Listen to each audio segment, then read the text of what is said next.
नमस्कार, news brief देख रहे हैं आप और मैं हूं प्रियंका गुप्ता आपके साथ। तो चलिए शुरुआत करते हैं खबरों की।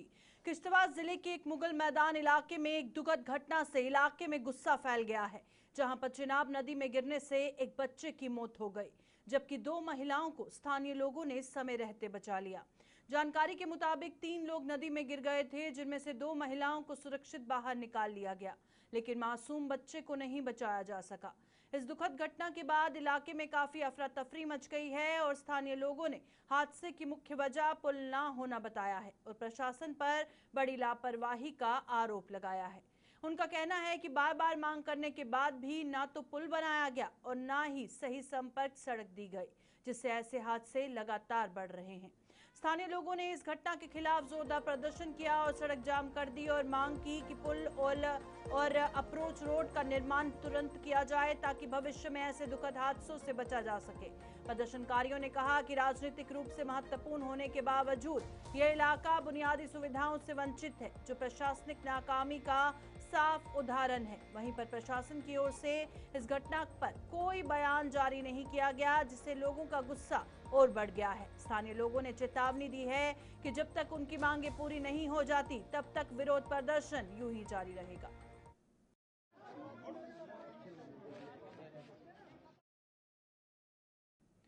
इंडियन नेशनल कांग्रेस ने महिलाओं के आरक्षण और महिलाओं के अधिकारों का लगातार समर्थन किया है, लेकिन भाजपा द्वारा प्रधानमंत्री के नेतृत्व में इसे परिसीमन पर आधारित करने का प्रयास पूरी तरह से अनुचित माना जा रहा है। और जम्मू कश्मीर प्रदेश कांग्रेस समिति की प्रवक्ता नम्रता शर्मा ने आज एक प्रेस कॉन्फ्रेंस में ये बात कही। उन्होंने कहा कि इससे स्थापित लोकतांत्रिक प्रक्रियाओं पर गंभीर प्रभाव पड़ सकता है। उन्होंने कहा कि महिलाओं के लिए आरक्षण का मुद्दा एक संवैधानिक अधिकार है और इसे किसी भी प्रकार की शर्तों के साथ जोड़ना लोकतंत्र की मूल भावना के खिलाफ है। उन्होंने भाजपा के इस चाल को लोकतंत्र को कमजोर करने की कोशिश करार दिया और कांग्रेस के मजबूत रुख का समर्थन किया। हम सब आए, हम सब ने आपसे आग्रह किया, बार बार आग्रह किया कि इसको जनगणना से मत जोड़िए, इसको परिसीमन से मत जोड़िए, लेकिन आपने परिसीमन जैसी योजनाएं जो तटस्थ प्रक्रिया नहीं है, जो एक राजनीतिक प्रक्रिया है, जिसमें आप चाहते हैं कि आप देश में ऐसी रेखाएं खींचे जो आपके अनुसार खींची जाए। अब आज भी देखिए, ऐसे बहुत से क्षेत्र हैं जम्मू कश्मीर जैसे, जहां की जिसकी रिप्रेजेंटेशन बहुत कम है। इसी तरह से गोवा, ऐसे बहुत सारी प्रदेश है जहां के लोकसभा और राज्यसभा की सीटें बहुत कम है और जिनकी आवाज आज भी पार्लियामेंट के अंदर सुनाई नहीं देती। उन राज्यों का क्या? आपको चाहिए था कि उन राज्यों को सशक्त किया जाए, ताकि जो भारत की एकता है, अखंडता है, उसको और मजबूती मिले, उसे और बल मिले। जहां आगे ही आंकड़े 80 से ऊपर हैं उत्तर प्रदेश जैसे क्षेत्रों के अंदर, आप वही इसको बढ़ाना चाहते हैं।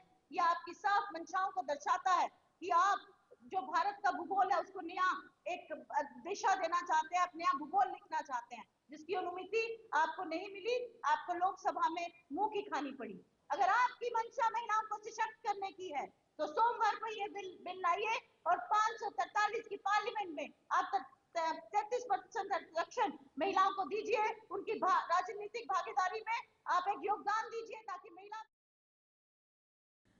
सरकार के महिला आरक्षण बिल पर पीडीपी ने भी सवाल उठाए हैं। पीडीपी ने इस बिल को लागू करने के 2 तरीकों की निंदा की है। आरएसपुरा में आज पीडीपी द्वारा आयोजित कार्यक्रम में पार्टी के उप प्रधान सरताज मदनी ने इस बिल को आड़े हाथों लिया। उन्होंने कहा कि सरकार जिस तरह इस बिल को पास करवाना चाहती है, वो पीडीपी सहित अन्य सियासी दलों को मंजूर नहीं है। के लिए कोई बात करना चाहते हैं? वो एक ड्रामा था बीजेपी वालों का।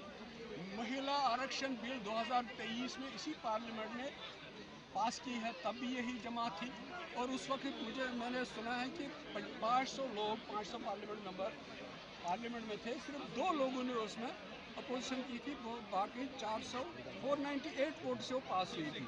अब अपोजिशन ये कह रही है कि वो जो बिल है उसी को लागू करो, जो आपके पास 550 MPs हैं उन्हीं में से आरक्षण दे दो, 33% आरक्षण दे दो, सब लोग उसके साथ है। हमें जो नया ड्रामा है ये बोलता है नहीं आप मुझे दे दो फिर मैं आपको दे दूंगा, जो आपके पास है उसी से आरक्षण दे दो। पीडीपी इसका समर्थन करती है महिला बिल का। वो जो पहली बिल हुई है पास 2023 में। आज हम बात करेंगे जम्मू कश्मीर के ग्रामीण इलाकों की, जहां पंचायतों की स्थिति एक गंभीर समस्या बन चुकी है। 2 साल से अधिक समय बीत चुका है और पंचायतों के भंग होने से विकास कार्य पूरी तरह से ठप पड़ गए हैं। नालियों की सफाई, गलियों की मरम्मत और स्ट्रीट लाइटों की समस्या से लेकर पंचायत घरों की खस्ता हालत तक ग्रामीणों का जीवन प्रभावित हो चुका है। जानिए इस मुद्दे के बारे में विस्तार से इस खास रिपोर्ट में। पंचायतें अभी तक भंग होना बना गंभीर संकट। पंचायतों का पुनर्गठन न होने से विकास कार्य ठप। जम्मू कश्मीर में पंचायतों का भंग होना एक गंभीर संकट बनकर उभर रहा है। 2 साल से अधिक समय हो चुका है, लेकिन अब तक इन पंचायतों का पुनर्गठन नहीं हुआ। इसके परिणाम स्वरूप ग्रामीण इलाकों में विकास कार्य पूरी तरह से ठप पड़ गए हैं। नालियों की सफाई, गलियों की मरम्मत, स्ट्रीट लाइटों की व्यवस्था और कई अन्य छोटे मोटे काम जिनकी जरूरत थी, लंबे समय से अधूरे पड़े हैं। ग्रामीणों का कहना है कि पंचायत प्रतिनिधियों के अभाव में न केवल स्थानीय प्रशासन की कार्यप्रणाली प्रभावित हुई है, बल्कि उनकी बुनियादी जरूरतें की पूर्ति भी नहीं हो पा रही। गांव की गलियां ऊबड़-खाबड़ हो चुकी हैं और स्ट्रीट लाइटें महीनों से खराब पड़ी हुई हैं। कोई पंचायत ਦੇ ਇਲੈਕਸ਼ਨ ਦਾ 2 ਸਾਲ ਦੇ ਰਿਜ਼ਲਟ ਹੋਣੇ ਦੇ ਬਾਅਦ ਉਹਦੇ ਬਾਅਦ ਜਿਹੜਾ ਗ੍ਰਾਮ ਵਿੱਚ ਜਾਂ ਪੰਚਾਇਤ ਦੇ ਅੰਡਰ ਏਰੀਆ ਉਸ ਏਰੀਏ ਵਿੱਚ ਕੋਈ ਕੰਮ ਨਹੀਂ ਹੋ ਰਿਹਾ। ਉਹ ਕੰਮ ਇਤਨਾ ਘੱਟ ਹੈ ਕਿ ਗਲੀਆਂ ਵਗੈਰਾ ਦੂਜੀਆਂ ਜਿੰਨੀਆਂ ਵੀ ਪਿੰਡ ਵਿੱਚ ਹੈ ਨਾ ਉਹ ਸਾਰੀਆਂ ਜਿਹੜੇ ਨਾ ਹਾਲੀ ਇਸ ਤਰ੍ਹਾਂ ਪਈ ਦੀਆਂ ਖਰਾਬ ਪਈ ਦੀਆਂ ਨੇ ਔਰ ਕੋਈ ਪੰਚਾਇਤ ਗੱਲ ਨਹੀਂ ਕਰਿਆ ਕਰਦੀ ਹੈ। ਤੇ ਬਾਕੀ ਹੈ ਕਿ ਇਹਦੇ ਵਿੱਚ ਇਹ ਗੌਰਮੈਂਟ की ਜਿਹੜੇ ਨਾ ਉਹਦੇ ਵਿੱਚ ਨਹੀਂ ਕੰਮ ਕਰਨੇ ਕन्नै ਇਹਦੇ ਕन्नै ਸਾਰੇ ਜਿਹੜੇ ਮੁਲਾਜ਼ਮ ਨੇ ਉਹ ਵੀ ਚੁੱਪ ਨੇ ਔਰ ਲੋਕ ਵੀ ਜਿਹੜੇ ਸਰਪੰਚ ਪੰਚ ਨੇ ਉਹ ਵੀ ਹੈ। ਇਲੈਕਸ਼ਨ ਦਾ ਹੋਣਾ ਜਿਹੜਾ ਨਾ ਉਹ ਬੜਾ ਜ਼ਰੂਰੀ ਹੈ। ਬਾਕੀ ਦੂਆ ਜਿਹੜਾ ਆਯੁਸ਼ਮਾਨ ਜਿਹੜੀ ਨੇ ਆਪਣਾ ਪ੍ਰੋਗਰਾਮ ਹਾਂ ਉਹਦੇ ਵਿੱਚ ਵੀ ਜਿਹੜੇ ਪ੍ਰੋਗਰਾਮ ਗੌਰਮੈਂਟ ਨੇ ਕੀਤੇ ਕਿ ਅਸ ਲੋਕਾਂ ਦੀ ਕੀ इलाज करके लोगों के हर एक तरीके करना उनकी मदद करके, लेकिन वो कोई भी अज तक नहीं है। जिन्हें भी वैपन हथियार ने वगैरह दूए तरह जिन्हें भी पे दे उनके पे दे वो सारे उत्थे उनके कोल टिके दे। कंप्यूटर वगैरह जेह्ड़े सारे ना वो भी सारे भी ना इ'यां पे दे कोई कम्म वगैरह नहीं हो रहा है। तो अस है कि इसी तरीके करना जेह्ड़ी ना पब्लिक जेह्ड़ी ना थोड़ी परेशान है। यहाँ तक पंचायत के थ्रू मैं कि इत्थों तक GRM लगाया ਉਹਦੇ ਵਿੱਚ भी काम नहीं हो रहा। वो भी ਜਿਹੜਾ ਨਾ ਕੰਮ ਜਿਹੜਾ ਨਾ नालियां वगैरह सारी पंचायत के थ्रू वो भी काम ਜਿਹੜਾ ना वो भी थ्रू नहीं हो रहा। तो ਇਹਦੇ कन्नै कि सारा ਜਿਹੜਾ ਕੰਮ ਜਿਹੜਾ ना ये गौरमेंट की इस तरफ ध्यान देना चाहिए और इसी जल्दी ਜਿਹੜਾ लोगों ਦੇ इन्फॉर्म करने का तरीका होना चाहिए।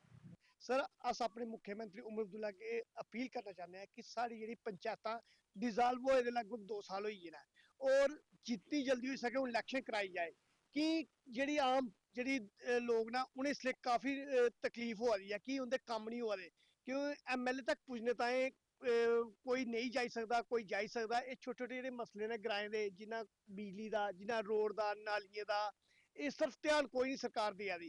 अस आखने चाहते हैं अपने उमर अब्दुल्ला साहब उनके अगे निवेदन करना चाहते हैं कि जिन्नी जल्दी हो सके पंचायत इलैक्शन कराई जाए और उसके बाद जो लोग निक्के निक्के काम ने जिन्हें इन्हें आयुष्मान केंद्र बनाया ही कि उत्थे जाइए कंप्यूटराइज सारा किया ही उस तरफ ध्यान कोई नहीं।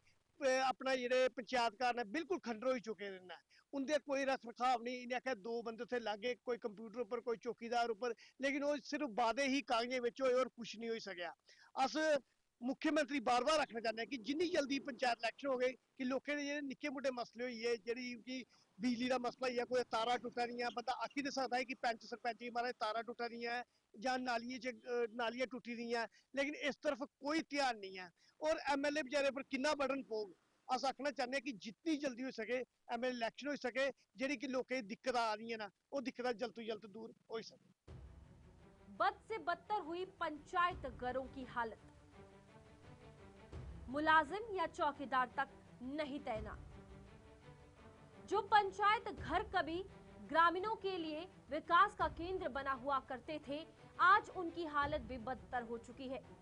पंचायत घरों की इमारतों में दरारें पड़ चुकी हैं, खिड़कियां टूट चुकी हैं और अधिकांश जगहों पर गंदगी का अंबार लगा हुआ है।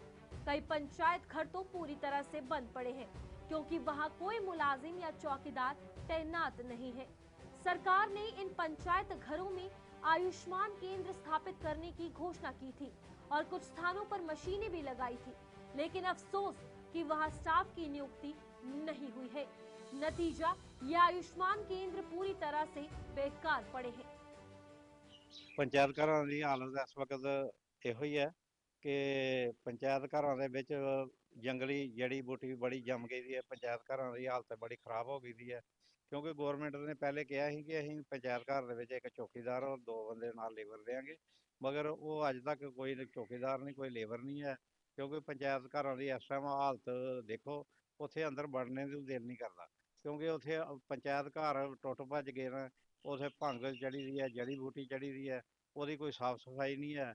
ਤੇ ਯਾਰ ਬਿਹਤਰ ਹੈ ਕਿ ਕਿਉਂਕਿ 7 ਸਾਲ ਹੋਇਆ ਇਲੈਕਸ਼ਨ ਹੋਏ ਦੇ ਪੰਚਾਇਤ ਦੇ, ਤੇ ਅਸੀਂ ਚਾਹੁੰਦੇ ਹਾਂ ਕਿ ਜਲਦੀ ਤੋਂ ਜਲਦੀ ਪੰਚਾਇਤ ਦਾ ਇਲੈਕਸ਼ਨ ਵੀ ਹੋਣਾ ਚਾਹੀਦਾ ਤਾਂ ਕਿ ਉਹਦੀ ਪੰਚਾਇਤ ਘਰਾਂ ਦੀ ਵੀ ਦੇਖਭਾਲ ਹੋ ਸਕੇ। ਔਰ ਖਾਸ ਕਰਕੇ ਸਾਡੇ ਪਿੰਡਾਂ ਦੇ ਜਿਹੜੇ ਛੋਟੇ ਮੋਟੇ ਪੰਚਾਇਤਾਂ ਦੇ ਕੰਮ ਨੇ ਉਹ ਜਿਹੜੇ ਸਰਪੰਚ ਲੈਵਲ ਦੇ ਕੰਮ ਨੇ ਜਿਹੜੇ ਹੋ ਨਹੀਂ ਸਕਦੇ ਪਏ, ਉਹਦੇ ਵਾਸਤੇ ਅਸੀਂ ਐਮਐਲਏ ਕੋਲ ਜਾਂਦੇ ਹਾਂ। ਐਮਐਲਏ ਕਈ ਵਾਰ ਮਿਲਦੇ ਨੇ, ਕਈ ਵਾਰ ਨਹੀਂ ਮਿਲਦੇ ਵੀ, ਤੇ ਇਸ ਵਾਸਤੇ ਅਸੀਂ ਸਰਕਾਰ ਅੱਗੇ ਰਿਕੁਐਸਟ ਕਰਨੇ ਹਾਂ कि ਜਿਹੜਾ पंचायती इलेक्शन है जल्दी तो जल्दी यानी कि कराना चाहिए। पंचायत चुनाव जल्द कराने की उठ रही मांग। पंचायत प्रतिनिधियों की अनुपस्थिति से जीवन भी प्रभावित। अब ग्रामीणों ने सरकार से पंचायत चुनाव जल्दी कराने की मांग उठाई है। उनका कहना है कि पंचायत प्रतिनिधियों की अनुपस्थिति के कारण उनका जीवन और विकास प्रभावित हो रहा है। चुनाव का आयोजन केवल एक कानूनी आवश्यकता नहीं, बल्कि ये ग्रामीणों को उनका हक देने का एक तरीका है। ग्रामीणों का मानना है कि पंचायत प्रतिनिधियों के चुनाव से विकास कार्य फिर से गति पकड़ सकते हैं। वे उम्मीद करते हैं कि सरकार जल्द ही इस दिशा में कदम उठाएगी और पंचायतों का पुनर्गठन करेगी। अपने लेफ्टिनेंट गवर्नर के और अपने मुख्यमंत्री उमर अब्दुल्ला के आखने अपील करना चाहते हैं कि जेडी इसलिए पंचायत की हालत है काफी खराब है। एक तो उन्हें आखना कि जिन्नी जल्दी हो सके पंचायती इलेक्शन कराई जाए, दूआ जी इसलिए पंचायत घर बनाए उत्थे की हालत इन्नी खस्ता हालत हो गई है कि इन्ना घाह उगी गेदा है, पंचायतें कोई रख रखाव नहीं।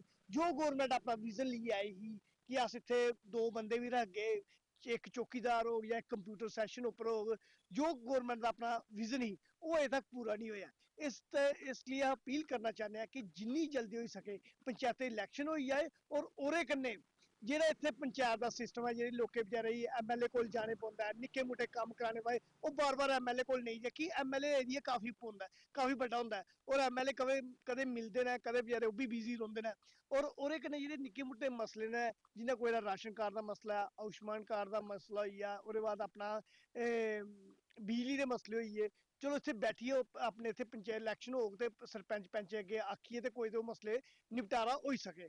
इसलिए अस अपने एलजी साहब अगे और मुख्यमंत्री अगे एक बार फिर से दोहराना चाहते हैं कि जिन्नी जल्दी हो सके इलेक्शन कराई जाए और जेडे निक्के मोटे जेडे लोकें दे मसले हैं वो जल्दी तो जल्दी लोकें दी सुनवाई हो सके। धन्यवाद। जम्मू कश्मीर के ग्रामीण इलाकों की ये स्थिति गंभीर है और ये देखना होगा कि क्या सरकार जल्द ही इस मुद्दे का समाधान निकालती है। चुनावों की प्रक्रिया जल्द शुरू होनी चाहिए ताकि विकास कार्य फिर से गति पकड़ सके। इस मुद्दे पर आपका क्या कुछ विचार है, हमें जरूर जिला राजौरी के तहसील सुंदरबनी के देवक गांव में आज शहीद सूबेदार प्रवीण सिंह की याद में बने भव्य शहीद स्मारक का उद्घाटन किया गया। इस कार्यक्रम में कैबिनेट मंत्री Satish Sharma, retired major general GT Bakshi और संत श्री बालक योगेश्वर दास जी महाराज ने भी भाग लिया। इस मौके पर सेना के अधिकारी, जवान, प्रशासनिक अधिकारी और स्थानीय लोग भी मौजूद रहे, जिन्होंने शहीद प्रवीण सिंह के साहस और बलिदान को श्रद्धांजलि अर्पित की।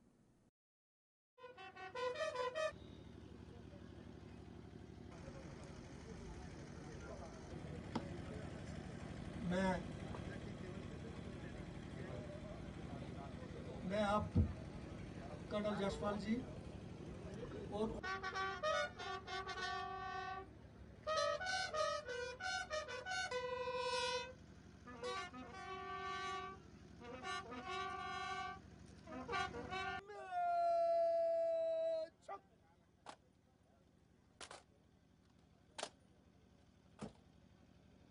आपने इतने योद्धा दिए हैं, आपकी जो लड़ाका नस्ल है, वीर डोगरों की नस्ल, मैं आपको बताऊं कि महाभारत में आपका वर्णन है।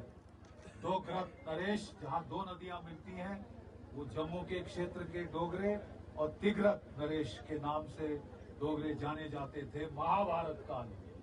और जो तिगरत नरेश जो थे, उन्होंने युद्ध किया। उन्होंने बोला हमने कौरवों का नमक खाया है, चाहे भगवान भी दूसरी साइड आ जाए तो हम लड़ेंगे, हम अपना नमक का हक अदा करेंगे। और कहते हैं कि सबसे भीषण लड़ाई अर्जुन की तिगरत नरेश के योद्धाओं के साथ थी, जो डोगरा योद्धा थे। ये है डोगरों का लड़ाका इतिहास, जिस पे आपको फख्र होना चाहिए। मैं आपको कहना चाहता हूं कि मेरी किस्मत बहुत अच्छी थी कि मुझे 6 जैक में सर्विस का मौका मिला। और एक जब सेकंड लेफ्टिनेंट पलटन, उसकी सबसे बड़ी आकांक्षा होती है कि मैं इस पलटन को कमांड करूं। ये सबसे आपकी आकांक्षा की, जहां पे मैं दरबार में सबसे बाएं बैठा था, मैं बैठ के वहां टॉप पे आऊं सैनिक सम्मेलन में, तो मुझे भगवती ने ये किया 6 जैक कमांड करने का। और आज हम यहाँ एकत्रित हुए हैं 6 जैक के एक सूरमा।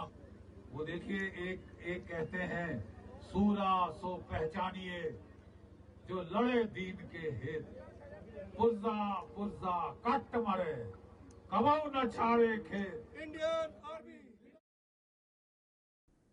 नशा मुक्त अभियान के तहत जोड़िया में मास्टर क्रिकेट लीग टूर्नामेंट का आयोजन किया गया। फाइनल मुकाबले में बकोर और डोनचक टीम आमने सामने रही, जहां बकोर ने पहले बल्लेबाजी करते हुए कप्तान सुरेंद्र के नाबाद 103 रनों की बदौलत 3 विकेट पर 193 रन बनाए और जवाब में डोनचक की टीम 150 रन पर सिमट गई। इस मौके पर सेना के अधिकारियों सहित कई अन्य गणमान्य लोग मौजूद रहे, जिन्होंने लोगों को नशे से दूर रहकर खेलों की ओर बढ़ने का संदेश दिया। फिर से एक बार आज तो देख सकते हो कि ਜਿਹੜੇ ਇੱਥੇ ਦੇ ਆਰਗੇਨਾਈਜ਼ਰ ਨੇ ਸਾਡੇ, ਉਹਨੇ ਬੜਾ ਅੱਛਾ ਜਿਹੜਾ ਇੱਥੇ ਪ੍ਰੋਗਰਾਮ ਕੀਤਾ ਦਾ। ਬਕੌਰ ਟੀਮ ਔਰ ਦੂਜੀ ਟੀਮ ਜਿਹੜੀ ਹੈ ਧੌਂਚਕ ਦੀ ਜਿਹੜੀ ਟੀਮਾਂ ਨੇ, ਇਹ ਅੱਜ ਕ੍ਰਿਕਟ ਟੂਰਨਾਮੈਂਟ ਦਾ ਜਿਹੜਾ ਮੈਚ ਹੈ ਮਾਸਟਰ ਲੀਗ ਜਿਹੜੀ ਉਹ ਆਦੀ ਹੈ ਉਹਦੇ ਫਾਈਨਲ ਵਿੱਚ ਪੁੱਜੀ ਦੀਆਂ। ਔਰ ਇੱਕ ਮੈਸੇਜ ਜਿਹੜਾ ਆ ਅਸਾਂ ਸਮਾਜ ਕੇ ਦੇ ਆ ਰਿਹਾ ਕਿ ਅਸੀਂ ਨਸ਼ੇ ਕੋਲੋਂ ਦੂਰ ਹੋਣਾ। ਉਹਦੇ ਚੱਲਦੇਗਾ ਤੁਸੀਂ ਦੇਖੋ ਕਿ ਅੱਜ ਡਰਾਈ ਫਰੂਟ ਜਿਹੜਾ ਆ ਉਹ ਸਪੈਸ਼ਲੀ ਇੱਥੇ ਜਿਹੜਾ ਰੱਖਿਆ ਗਿਆ ਔਰ ਉਹ ਜਿਹੜੀ ਰਿਫਰੈਸ਼ਮੈਂਟ ਹੈ ਇਹਨੇ ਬੱਚੇ की नौजवान साथियों की देनी है, ताकि अस अपने बच्चे की इो ਲਈ चीज़ां दईए जिहदे कन्नै उनकी सेहत तंदुरुस्त होवे, जिहदे कन्नै साडा देश मजबूत होवे। ना कि अस नशे वाले पासे जाइए जां कोई होर जिहड़े नशे ने, कैमिकल नशा जां दूआ नशा है, इनदे कोलों कुसै भी कीमत पर असें अपने लोगों की जिहड़ा है दूर नसाना है। और खासकर शंभ कॉन्स्टिट्यूएंसी एक बॉर्डर LOC के उपर जिहड़ा है बसदा ग्रां है, और इत्थे इहो लिया इनिशिएटिव जिहड़ा इन्हें लोगों लिया है, ये बिल्कुल सराहनीय कदम है। मैं प्रशासन की भी आखना चाहना कि प्रशासन की तरफों भी ऐसी टूरनामेंटा जिहड़ियां ऑर्गेनाइज होनी चाहिए, क्योंकि जिहड़े सारे ग्रां के बच्चे ने, बॉर्डर बेल्ट के बच्चे ने, इनदे च बड़ा टैलेंट है। उस टैलेंट की तराशने की जरूरत है, और इहो बच्चे कल साड़ा देश का नाम जिहड़ा रोशन करते हैं और करते भी आए हैं, क्योंकि बॉर्डर बेल्ट की गया वो सारे नौजवान है जिहड़े इस देश वास्ते वीर गति भी दिंदे आए हैं और इस देश वास्ते लड़ते भी आए हैं। इत्थे ग्राउंड च तुसीं देखी सकते हो सारियां कास्टां एक मंच ते खलोती दियां ने। असें सिर्फ उनके नाम पता, असें उनकी कोई जात नहीं पता, सारे कोऑपरेशन कन्नै खेडे ने। मतलब जातिवाद भी दूर होया, नशा भी दूर होया, बच्चे अपना फिजिकल फिटनेस भी आई है। दूआ ये मुहिम शुरू करने कन्नै सानू जेह्ड़े अगले पिछले ग्रां हैं जिंदे सीनियर प्लेयर जेह्ड़े छड्डी बैठे दे स्पोर्ट्स क्रिकेट, उ'नें च भी एक जागरूकता आई है दोबारा। उ'नें सानू बड़ा कंटैक्ट किया है, सानू बोलिया कि इह जिहियां टूरनामेंटां साढ़े वास्ते भी कराओ। उंदे वास्ते भी अस सोचा दे कि अगले पिछले जेह्ड़े इलाके ने उंदी भी असें टूरनामेंटां शुरू कराइए। साढ़ा जिन्ना साढ़ा हो सकदा साड़ी तरफों फाइनैंशियली हो सकदा, जां साड़ी प्रेजेंस चाहिदी है, जां जिन्ना भी मटीरियल चाहिदा असें प्रोवाइड करगे। और जेह्ड़ा 100 दिन दा साढ़ा टारगेट है नशे दूर भगाना, उसी असें टारगेट गी पूरा करने दी। सांबा में भगवान श्री परशुराम जी का जन्मोत्सव धूमधाम के साथ मनाया गया। इस विशेष अवसर पर ब्राह्मण समाज ने स्थानीय लोगों के साथ मिलकर भव्य शोभा यात्रा निकाली। यात्रा में भगवान श्री परशुराम की मूर्ति को झांकियों में सजाकर नगर के विभिन्न प्रमुख मार्गों से गुजारा गया।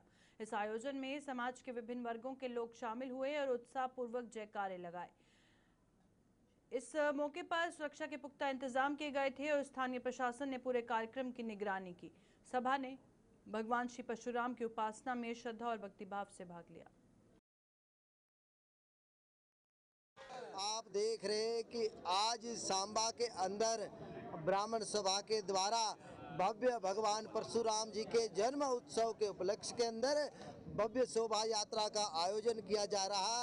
आपके माध्यम से मैं कहना चाहूँगा कि तमाम सनातनियों को इस बात का पुरजोर से इस समय का इंतजार था कि कब भगवान परशुराम जी के जन्मोत्सव की झांकी निकले। और आप देख रहे हैं कि ये जो हमारे नौजवान साथी है उसने बहुत कुछ ही समय के अंदर ये रूपरेखा तैयार किया और बहुत भव्य तरीके से ये शोभा यात्रा का आयोजन किया गया।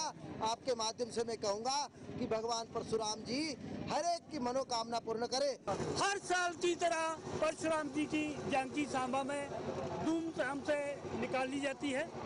तो मेरी सभी सांबा वासियों को ये अपील है कि इस झांकी में हर साल इस झांकी में शामिल हो और जो नौजवान बच्चे या नौजवान इस झांकी को चलाते हैं सारी बरादरी के लोग जो है इसका समर्थन करें। जी सबसे पहले मैं आपका शुक्रिया अदा करता हूं क्योंकि आप हर बार जो है जो हमारे जो प्रोग्राम जो होते हैं उसको आप उजागर करते हो। आज परशुराम महोत्सव है, उसके महोत्सव पर हम सब सांबा वासियों को, शहर वासियों को, पूरे भारतवासियों को मुबारकबाद देते हैं। और आज का जो हमारा प्रोग्राम था वो हमारे जो यंग यूथ जो है इन्होंने सारा प्रोग्राम जो है वो ऑर्गेनाइज किया था। हम लोग जो थे इनके साथ थे, हमारा पूरा आशीर्वाद जा रहा था। ये हर गाँव में हर जगह के ऊपर लोगों के घरों में जाके तो सबको इन्हें इकट्ठा किया और सारे लोग जो हैं सब लोग जो हैं समस्त परिवार के सारे लोग जो हैं वो यहाँ पर आए हुए हैं और इन्होंने प्रोग्राम जो है वो हमारा सफल किया है। मैं दोबारा दिल की गहराइयों से सब लोगों का धन्यवाद करता हूं जिन्होंने अपना कीमती समय निकालकर भगवान परशुराम जी का जिन्होंने जो आशीर्वाद प्राप्त किया है। मैं दोबारा यही कहूँगा कि आज जितना भी प्रोग्राम हमारा सफल हुआ है इसके पीछे यूथ है और हम चाहते हैं कि इन फ्यूचर ये सारे इकट्ठे रहें और हमारा सांबा जो है वो आगे बढ़े। परशुराम जी का आशीर्वाद पूरे सांबे के लोगों के हर समस्त परिवार के ऊपर हो। और देश के बाकी हिस्सों की तरह पुंछ में भी ब्राह्मण सभा ने भगवान परशुराम जी की जयंती श्रद्धा और सम्मान के साथ मनाई। इस मौके पर शहर के शीश महल इलाके में मौजूद मां अन्नपूर्णा मंदिर में एक कार्यक्रम का आयोजन किया गया जिसमें बड़ी संख्या में श्रद्धालुओं ने भाग लेकर भगवान परशुराम की पूजा अर्चना की। इस मौके पर ब्राह्मण सभा ने युवाओं के लिए यज्ञोपवीत संस्कार की रस्म भी निभाई जिसमें कई युवाओं को जनेऊ धारण करवाया गया। कार्यक्रम की अध्यक्षता सनातन धर्म सभा के प्रधान क्षेत्रपाल और ब्राह्मण सभा के प्रधान संजय कुमार ने की। भगवान परशुराम जयंती है और भगवान परशुराम जयंती के दिन हम यहाँ यज्ञोपवीत का संस्कार करते हैं और साथ ही आज की विशेषता ये है कि आज भगवान परशुराम की मूर्ति की स्थापना भी यहाँ की गई है। भगवान परशुराम जैसा कि सबको विदित है कि हमारे 40 अवतार हुए हैं, उनमें 10 अवतारों को प्रधान माना जाता है और भगवान परशुराम मानव के रूप में पहले अवतार हैं और इस तरह से ये 6वें अवतार है। 10 अवतारों में ये 6वें अवतार है। एक भगवान परशुराम और एक वामन अवतार है। तो ये इस तरह से ये मानव अवतार में पहले अवतार है और इस तरह से टोटल अवतारों में जैसे आपको मैंने बताया ये 6ठे अवतार है। हमें इन शिक्षाओं पर चलना है, इंसानी की रक्षा करनी है, मानवता की रक्षा करनी है। कोई हिंदू मुस्लिम सिख ईसाई की नहीं कहा, उन्होंने कहा सब इंसान बनो, मानव बनो, इंसानियत की रक्षा करो। न्यूज ब्रीफ में फिलहाल इतना ही। दीजिए इजाजत। नमस्कार।